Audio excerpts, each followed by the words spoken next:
Everyone, आज हम देखते हैं अपने नेक्स्ट पॉइंट जो मैंने कल क्वेश्चन शुरू किया था। ये इसके 2 पॉइंट हो गए थे तो वीडियो काफ़ी लेंथी हो जाती, तो मैंने 2 पॉइंट्स के छोड़ दिए थे कल। तो आज हम देखते हैं इंटरप्रेटिज्म का मीनिंग और पॉजिटिविज्म का मीनिंग, ठीक है। और इसमें जैसे पूछा गया था कि फाउंडेशन फॉर सर्वे रिसर्च कौन सी फॉर्म है, तो वो पॉजिटिविज्म इसका आंसर था। आगे हम क्वेश्चन इसकी डेफिनेशन क्लियर करेंगे तो उसमें हमारा पता लग जाएगा कि इसका क्वेश्चन का आंसर ये क्यों है। तो देखते हैं, सबसे पहले हम देखेंगे इंटरप्रेटिज्म की डेफिनेशन।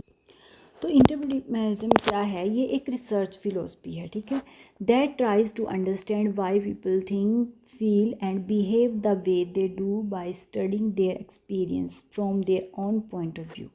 कि लोगों, सिंपली अगर आप इसका मीनिंग याद रखना चाहते हो तो इंटरप्रेटिज्म होता है कि लोगों के किसी चीज़ के बारे में क्या सोच रहे हैं, उनकी किसी चीज़ के बारे में फीलिंग क्या है। कोई अगर किसी को कोई काम पसंद है या कुछ वो कर रहा है तो वो क्यों कर रहा है, ठीक है, दूसरे की फीलिंग को जानना, तो वो होता है इंटरप्रेटिज्म। इसमें क्या है कि क्वालिटेटिव रिसर्च मेथड यूज़ होता है, ठीक है। पॉजिटिविज्म में यूज़ होता है क्वांटिटेटिव होएगा, और जो इंटरप्रेटिज्म है इसमें क्वालिटेटिव, क्योंकि इसमें हमें लोगों को हमें रिसर्च नहीं करनी है, हमें कुछ नहीं करना है, इसमें सिर्फ हमें लोगों की फीलिंग देखनी है, ये सब देखना है, ठीक है, जानना है। जो हम इंटरव्यूज़ के द्वारा ये लोगों को ऑब्ज़र्व करके, ग्रुप कहीं मिल जाए उनसे पूछ के, तो केस स्टडी करके कहीं जाना है हमें, जहाँ भी मैं पता करना है, वहाँ जाके हम लोगों से बातें करके, तो इस तरीके से हमें इसमें लोगों के पॉइंट ऑफ व्यू को जानना होता है।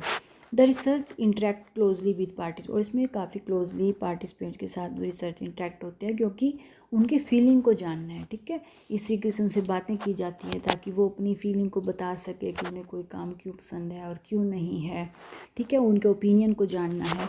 तो ये है डेफिनेशन इंटरप्रेटिज्म। सिंपली हम एग्जाम्पल से समझते हैं कि a researcher wants to know why some student enjoy online learning while other do not. Instead of only collecting numerical data, they conduct interviews to understand students' personal experience and opinion। कि मान लो कोई researcher है, वो चाहता है कि वो कुछ बच्चों पर रिसर्च करे, वो क्या जानना चाहता है कि ऑनलाइन लर्न, कुछ लोगों को, कि कुछ बच्चों को तो ऑनलाइन लर्निंग पढ़ने में काफ़ी मज़ा आता है और कुछ को बिल्कुल नहीं आता, तो वो जानना चाहते हैं कि क्यों उनकी ऐसी फीलिंग है। तो वो सिर्फ ये नहीं है कि एक न्यूमेरिकल डाटा इकट्ठा कर लेंगे कि हाँ इतने बच्चों को पसंद है, इतने नहीं, बल्कि वो उनको जाके पूछेंगे, उनसे क्वेश्चन करेंगे, उनके इंटरव्यूज़ लेंगे, ताकि वो उनको पता लगे उनके कि पर्सनल एक्सपीरियंस क्या है, जिनको पसंद है उनका क्या है और जिनको नहीं पसंद है उनका क्या एक्सपीरियंस है, ओपिनियंस उनके क्या हैं। तो इस तरीके से ये रिसर्च करते हैं, ठीक है।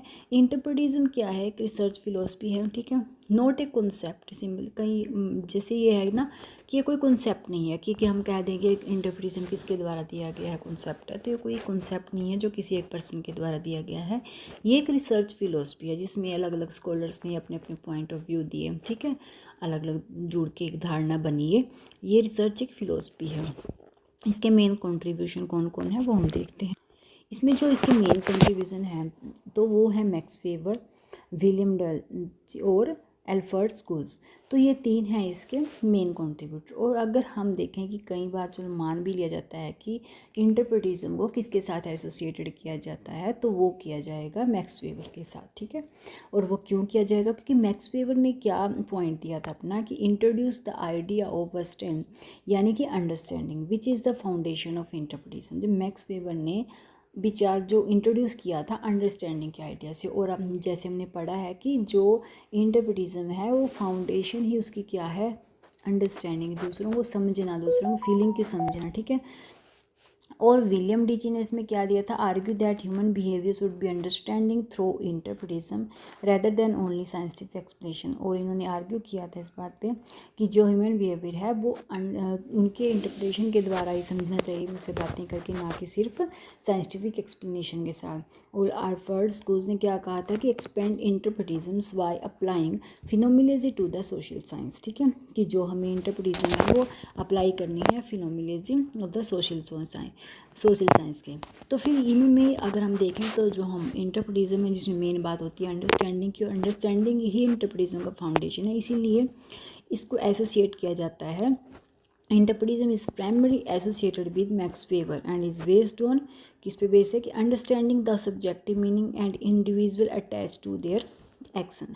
आई होप कि इंटरप्रेटिज्म का मीनिंग आपको क्लियर समझ। अगर इन पे सिंपली आपको कंप्लीट नोट्स चाहिए तो प्लीज़ मुझे कमेंट करना, मैं उस पर अलग से वीडियो भी बना दूँगी किसी भी टॉपिक पे आपको एजुकेशन के चाहिए और यूजीसी पेपर 1 टीचिंग एप्टीट्यूड जो भी आपको किसी पे भी चाहिए रिसर्च एप्टीट्यूड वगैरह में किसी टॉपिक पे, तो प्लीज़ मुझे कमेंट करना। और सेकंड बात है पॉजिटिविज्म की। पॉजिटिविज्म क्या है? ये भी एक रिसर्च फिलोसफी है। ये बिलीव्स क्या करती है? Believes knowledge should be based on observable fact measurement and scientific method. ये मानते हैं कि जो नॉलेज है वो बेस्ड होनी चाहिए जिन फैक्ट को हम ऑब्जर्व कर सकें, मेज़र कर सकें और साइंटिफिक मेथड में इसमें यूज़ किए जाते हैं। तो ये दिया था जो ये इसके बारे में जो फादर माने जाते हैं, सिंपली आप कह सकते हो पॉजिटिविज्म के, या फाउंडर माने जाते हैं पॉजिटिविज्म के, तो वो माने जाते हैं अगस्ट कॉम्टे। और इसमें एक क्वेश्चन मैंने साथ में डाल दिया कि सोशियोलॉजी के फादर भी कौन है? August Comte. ठीक है, पॉजिटिविज्म के फादर भी अगस्ट कॉम्टे को माना जाता है और सोशियोलॉजी के भी अगस्ट कॉम्टे को माना जाता है। जैसे इंटरप्रिटिज्म में क्वालिटेटिव रिसर्च मेथड यूज़ होता है और इसमें होता है क्वांटिटेटिव, क्योंकि साइंटिफिक बात करता है और इसका मेन जो जोर देता है किस बात पे? तो हाइपोथेसिस टेस्टिंग पे और स्टैटिस्टिकल पे।